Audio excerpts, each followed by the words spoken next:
পাকিস্তান ইসলামের নামে অর্জিত হয়েছিল, আপনারা বলেন ইসলামের নামে পাকিস্তান হওয়ার পরে সেই পাকিস্তানে কোরআনের আইন চালু হয়েছিল? জোরে বলেন হয়েছিল? ইসলামী আইন তারা চালু করে নাই, বরং ইসলামের সাথে গাদ্দারি করার কারণে সেই দেশটি টিকে থাকতে পারে না। সকল কাজের জন্য আল্লাহর প্রতি ঈমান এবং আস্থা যেটা সংবিধানে ছিল, বিগত স্বৈরাচার সরকার, ফ্যাসিস্ট সরকার সেটাও বিদায় করে দিয়েছে। যতদিন পর্যন্ত আল কোরআনের আইন আমরা আমাদের ব্যক্তি, পরিবার, সমাজ এবং রাষ্ট্র জীবনে বাস্তবায়িত করতে না পারবো, ততদিন আমাদের জীবন থেকে অশান্তি, দুঃখ যাবে না। কোরআন আছে যেখানে আমরা থাকবো সেখানে, ইসলাম আছে যেখানে আমরা থাকবো সেখানে। সংগ্রামী সভাপতি, বাংলাদেশ ইসলামী আন্দোলনের সম্মানিত পীর সাহেব শুধু নয়, তিনি বীর হয়ে গেছেন।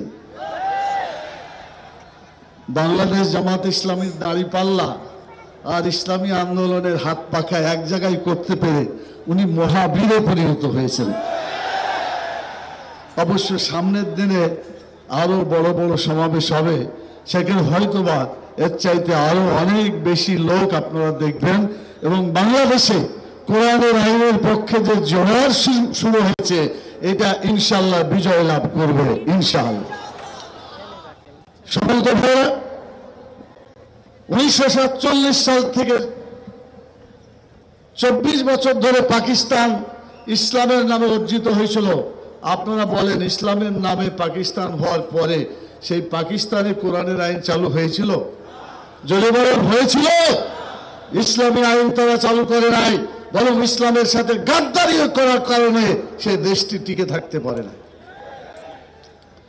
1971 থেকে 2024 54 বছর যে আন্দোলন, 54 বছর যে দৃশ্য আমরা দেখেছি, তারা অনেক কথা বলেছে, কিন্তু দেখা গেছে তারা ইসলামের বিরুদ্ধে অবস্থান নিয়েছে। ইসলামের একাত্ম যা ছিল তাও বিতাড়িত করেছে। একটু আগেই শুনেছেন, আল্লাহর প্রতি আস্থা, সকল কাজের জন্য আল্লাহর প্রতি ঈমান এবং আস্থা যেটা সংবিধানে ছিল, বিগত স্বৈরাচার সরকার, ফ্যাসিস্ট সরকার সেটাও বিদায় করে দিয়েছে। কথা ঠিক কিনা বলে? পরিষ্কার করে বলতে চাই, আল্লাহ আমাদেরকে সৃষ্টি করেছেন, আল্লাহ আমাদেরকে আইন দিয়েছেন, সেই আইন হচ্ছে আল্লাহর দেওয়া বিধান আল কোরআন। যতদিন পর্যন্ত আল কোরআনের আইন আমরা আমাদের ব্যক্তি, পরিবার, সমাজ এবং রাষ্ট্র জীবনে বাস্তবায়িত করতে না পারবো, ততদিন আমাদের জীবন থেকে অশান্তি, দুঃখ যাবে না। আমাদের কপাল পুড়ছে এবং পুড়তেই থাকবে। আমি জিজ্ঞেস করতে চাই, আগামী নির্বাচনে আল কোরআনকে জাতীয় সংসদে দিতে হবে, রাজি আছেন? কোন ব্যক্তি সংসদে গেল, XYZ কে গেল বড় কথা নয়, কোরআনকে জাতীয় সংসদে দিতে হবে। যদি কোরআন জাতীয় সংসদে যায়, মানুষের কপালে যে আগুন জ্বলছে, এই দাও দাও করে আগুন নিভিয়ে যাবে, মানুষ শান্তিতে বসবাস করবে। আপনাকে এটা বিশ্বাস করেন? বাংলাদেশ জামাত ইসলামী, আমি ডক্টর শফিকুর রহমান সাহেব আর আজকের ইসলামী আন্দোলনের আজকের মহাসমাজ সম্মানিত সভাপতি, ওনারা দুজন পাশাপাশি একসাথে বক্তব্য রেখে আজকের এই ঐতিহাসিক যে মহাসমাবেশ, এটাকে সার্থক করেছে এই দুজন ব্যক্তিত্ব পাশাপাশি দাঁড়িয়ে আলোচনা করার ফলে।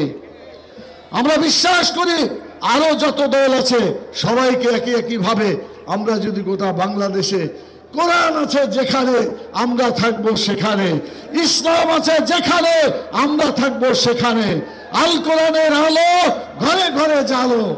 আমি শুধু আল কোরআনের আলো ঘরে ঘরে জ্বালো এতটুকু বললেই হবে না।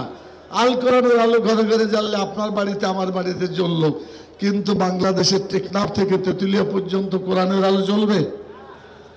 এটা জ্বালাতে হলে জাতীয় সংসদে কোরআনের আইনের বিল পাস করতে হবে। এটা যদি পাস হয়ে যায়, তখন টেকনাফ থেকে তেঁতুলিয়া পর্যন্ত সকলের বাড়িতে কোরআনের আলো জ্বলবে ইনশাআল্লাহ। এই আলোকে কেউ নিভাতে পারবে না। আল্লাহ তাআলা তার নূরকে বিজয়ী করতে চেয়েছেন, আল্লাহু মুতিম্মু নূরিহি ওয়ালাউ কারিহাল কাফিরুন। আল্লাহ তাআলা তার নূরকে বিজয়ী করবেন। আমরা আভাস দেখতে পাচ্ছি রাসূল সাল্লাল্লাহু আলাইহি ওয়াসাল্লামের গাজওয়ে হিন্দের যে ভবিষ্যৎবাণী হাদিস আপনারা পড়েছেন, সেখানে একটা যুদ্ধ হবে, এই যুদ্ধে হিন্দুস্তান পরাজিত হবে, মুসলমানরা জয়লাভ করবে ইনশাআল্লাহ। সেদিন খুব বেশি দূরে নয়। আরেকটা ভবিষ্যৎবাণী তিনি করেছেন, ফিলিস্তিন বা গাজায় যেভাবে ইহুদিরা মুসলমানদেরকে হত্যা করছে, ইরান সহ অন্য জায়গায়, এই ইহুদিরা এমন ভাবে পরাজিত হবে, তারা পালাবে, পালাইতে পালাইতে তারা লুকানোর জায়গা খুঁজবে, লুকানোর জায়গা খুঁজে পাবে না। তখন শেষ পর্যন্ত হাজার ও সাজার, হাজার মানে পাথর আর সাজার মানে গাছ, গাছের পিছনে পাথরের পিছনে তারা লুকাবে। আল্লাহর ইচ্ছায় পাথর কথা বলবে, গাছ কথা বলবে। আল্লাহর সেই রাসূলুল্লাহ সাল্লাল্লাহু আলাইহি ওয়াসাল্লাম হাদিস অনুযায়ী সেখানে বলা হয়েছে, তাআলিয়া ইবাদাল্লাহ, হে আল্লাহর বান্দারা তোমরা আসো, খুঁজ ওয়াক্তুল, এদেরকে ধরো এবং শেষ করো। সেদিনও খুব বেশি দূরে নাই, ইনশাআল্লাহ রাসূলুল্লাহ সাল্লাল্লাহু আলাইহি ওয়াসাল্লামের ভবিষ্যৎবাণী বিজয় লাভ করবে। আপনাকে এটা বিশ্বাস করেন? তাহলে সেই জন্য আগামী দিনে বাংলাদেশের কোরআনের আইনের জন্য আজকে যে পরিবেশ হয়েছে, সেই পরিবেশকে সুন্দর করার জন্য আজকে জালেমদের বিচার করতে হবে এবং সংস্কার করে নির্বাচন করতে হবে।